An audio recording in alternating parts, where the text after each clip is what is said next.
And right now we live in a time where people are really happy to gang up on anything in Silicon Valley. And the fact that we've got Kevin McCarthy saying that the investigation is warranted, and then Elizabeth Warren, I mean, talk about unlikely bedfellows.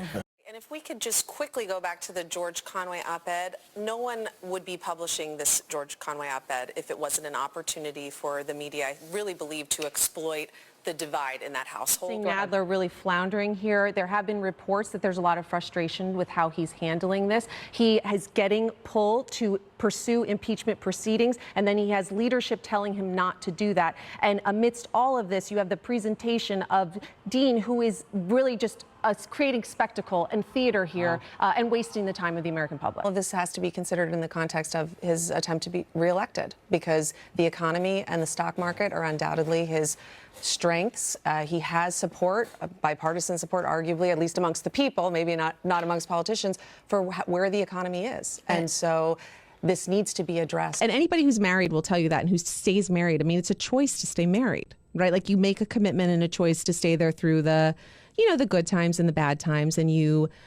that's what, and again, that's why I don't make judgments on relationships. It's not that if a marriage doesn't work, you know, that's not surprising. Does everything get questioned now? Everything should have always been questioned. One of the themes that I've seen on the internet as people discuss this is they say, well, just because he may have been lying, I'll still always believe victims. Well, I think that's problematic. We should always go in with a bit of skepticism, obviously willing to hear both sides, but what, do we just believe people without any evidence? Last 10 seconds, Ronica. Well, what is disturbing, though, is that we're talking about the fact that there's a cover-up when there's not, and not focusing on how to stop the Russians from interfering in 2020. Oh, boom. Drop that mic. We got to go. I'll be right back.